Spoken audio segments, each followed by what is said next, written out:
Ever think about what a night out was like before cell phones, selfies, and social media? When like your only memory of that night was on a disposable camera that you haven't developed yet, and maybe a couple bruises that you cannot account for?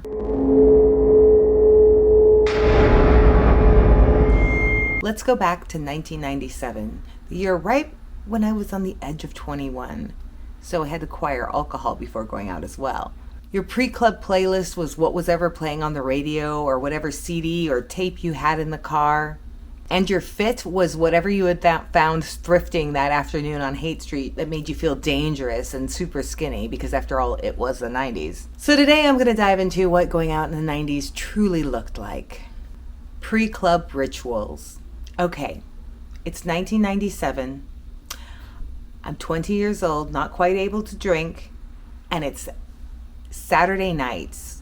So that would be Roderick's Chamber in San Francisco. But before we even get there, there's a ritual. During the day, I would make my way to Wasteland on Haight Street, or one of those other stores that sell like vinyl clothes and fishnet in the little New York City, whatever brand, New York City style bags. I don't know.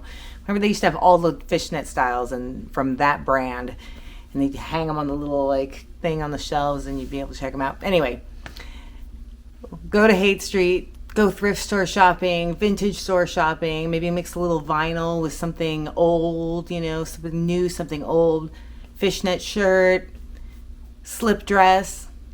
It was all about finding something that made you not just feel like you were wearing something new, but you felt like a new person. Because when you're young, you know, you felt like every outfit could change you.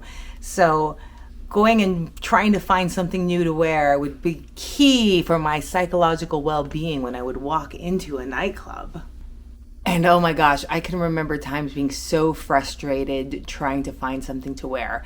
This would be actually key when we would go travel to LA to go visit and go to a nightclub there, because it's like, well, Melrose is right there, so we're gonna go shopping that day, the day before the club, we're gonna go shopping that day, and we're gonna find the perfect dream outfit because it's LA. You're like, I'm gonna find something totally unique that I can't find in San Francisco. You go down there, you walk up each side of a fucking Melrose. You're so sweaty and tired by the time you're done.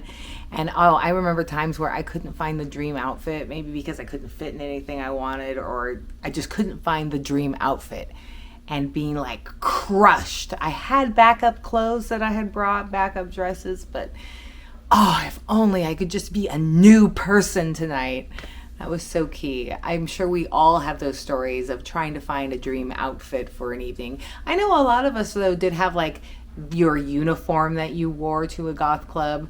That was also a very important thing. Like I did have a few uniform dresses, like this one vinyl, like kind of tied around the back of my neck dress. I've got pictures, I'm sure. I would wear that every which way with all kinds of different tops and ideas underneath, but you know, or the vinyl skirt, which you could just pair with something else. But it was all about that key outfit, you know. That would be the ultimate when you get to go out and wear a new outfit. But yeah, if you couldn't find one, devastating. So once our outfits are secured and we're exhausted, you definitely want to make sure that you've eaten your final small tidbit of food before 4 p.m. because 5 on, you know, when you would normally eat dinner, that's when you're trying to starve yourself so that you feel extra skinny when you go out dancing, which was always great for when you start drinking, but that's besides the point at this point of the night. You definitely are paying attention to what you ate all day long, and then especially around 4 o'clock is when you sort of cut that out. You have your last piece of apple or carrot and hope for the best for the rest of the evening, because you want to walk in with a growling tummy to any nightclub, right? Let me know. Is there any of you that had any weird ritual eating or dietary issues when you were going out to a nightclub like that? Like, it was the 90s. And if you go out today, do you have a little meal beforehand? How, especially if you're a dancer, you know, there's also that aspect. You don't want to go dancing on a full tummy, right? You want to wait till after you go. Also good for burning calories, but that's besides the point. At this point of the night, 4 or 5 p.m., you're switching to just CLOVE cigarettes and Dr. Peppers. Prepping for a night out without the phone? Usually the day before, you've already talked to your friends, you've given them a call, y'all know who's going out tomorrow night on Saturday. If you have a real active socialite, you probably went out Friday night as well. But for some of us who had like a key friend that would go out with us every weekend, we make those phone calls, make those connections. And then the night of, you got to check in, around 4 or 5, see who's picking who up, who's going where, who's getting ready at whose house. But yeah, once you made those phone calls and picked those times, it was like, you better be there because there's no way to get a hold of anybody after that. And of course, it was always better to meet up at a club with a pack of people. So anytime you could get a group together, it was like, oh yes. But if you did have that one buddy, that was always helpful. And that one buddy that was over 21 was key when you were my age, because you would either go to their house, get ready and start pre-gaming there, or you would have to wait until they come pick you up and then we go hit the liquor store and put something in the back seat of the car. But yeah, so once the plans were set, the night did have a kind of rhythm. At 7 p.m., you go to the grocery store or the liquor store and pick up the booze with your 21 and over friend if you're going to drink while you're getting ready. And of course, while you're out there at the liquor store, if you're lucky enough to go somewhere like Walgreens to pick up your booze, that's where you get your disposable cameras for the night. I would always get the pack of like 3 or 4 of them with my friends. And we would just they were like $20 for like a pack of 3. You could get like one camera for like $8, which is so amazing thinking of like how much you pay for a disposable camera now. And here's the really funny thing about cameras. We weren't taking pictures like in the club, on the dance floor, or like in the spots that were like made for photos. It was more like we take photos at home before we went out, like try our dresses on and pose against like the beige curtains of my dad's house or my dad's apartment, or just like ridiculous places that didn't make any sense. So all of our goth photos always seemed to be like in the house before going out. And then the only time you would ever like actually take a photo in a club was usually because you were drunk, you're in the bathroom and you're holding it up trying to like get a picture of you and your bestie like against the bathroom stall. I don't know why that was the case. Like I just do not have photos of like friends at the club or like posing somewhere, and I don't know, it's very weird. The only time you would get your photo taken like that is if the club came around with their photographer and captured you with a cocktail going, oh, I look so sophisticated. There were literally entire rolls of film that were filmed of just us in the parking lot at home getting ready, and half of them are out of focus because the lighting's too much, the lighting's too little. It was a struggle to get a good photo in the 90s. The commute to the club. Around 10 p.m. is usually a good time to start the commute because we lived in the South Bay and had to drive to San Francisco to get there sometimes. So goths with gas money problems, I see you. I don't know. Does anybody else have a commute to a goth club that's like maybe over 15 minutes? Because that takes a lot. You're making a commitment there and you're making a commitment home. So I've been there. So yeah, you'd have to leave a little earlier if you were leaving in the South Bay. But when I did live in San Francisco, you probably leave the house around 11:30 to get to the club, right? You don't want to be there. You want to be there fashionably late.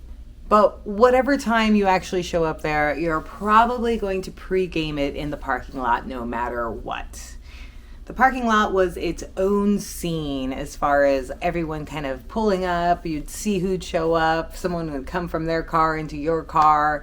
Whoever had like cocktails would be serving them out of the back of there. It was kind of like tailgating at a football game, I guess, but at a goth club. If you're smart and paying attention, you're going to stumble into the club around 12:30. Although I swear to God, there have been nights when we would like look down and it would be like almost like 2, and you're just like, oh shit, like what are we gonna do? We're gonna dance in there for 30 minutes. And of course we would go in. I don't know if there's any time I ever just like was like, I just spent the whole night in the parking lot. But if you did make it inside, you try to stumble in around midnight, 12:30 if you're feeling extra like being late. And if you were lucky, maybe the door person would let you in free that night and you'd feel like royalty when you would walk into a club.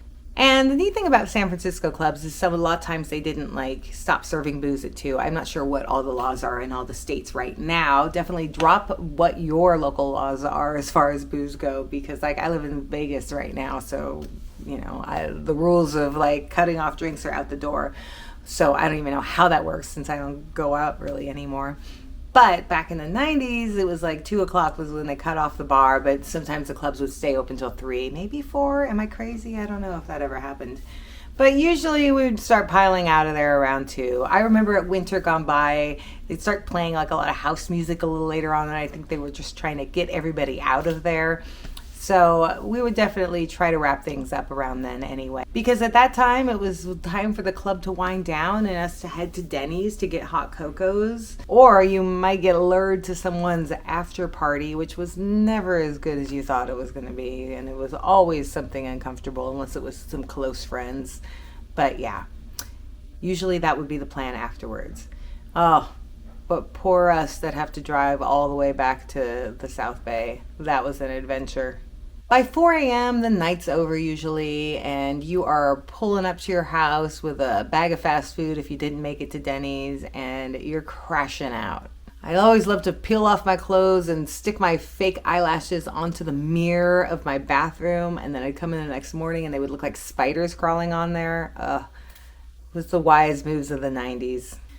Face half washed, legs bruised from God knows how many times you hit the side of the stage while you were dancing. Crawl into bed. And breakfast time comes, I'll be searching for some chow mein Chinese food because literally that was my ultimate hangover food. I don't know, what is your ultimate hangover food? But sometimes it's burgers for people. For me, it was Chinese food, chow mein specifically. Some mornings you would wake up glowing, like, you know, maybe you made a new connection or you kissed someone that felt like a secret. Or maybe some mornings you would wake up a little confused, wondering why your best friend was mad at you and where the hell your wallet is. So then you got to make those dreaded phone calls of what exactly did I do yesterday? Or if maybe you made a special connection, you're checking the caller ID on your phone, waiting for that person to call all week, hoping that they'll call. Remember caller ID? But whatever happened, you would do it all again next weekend.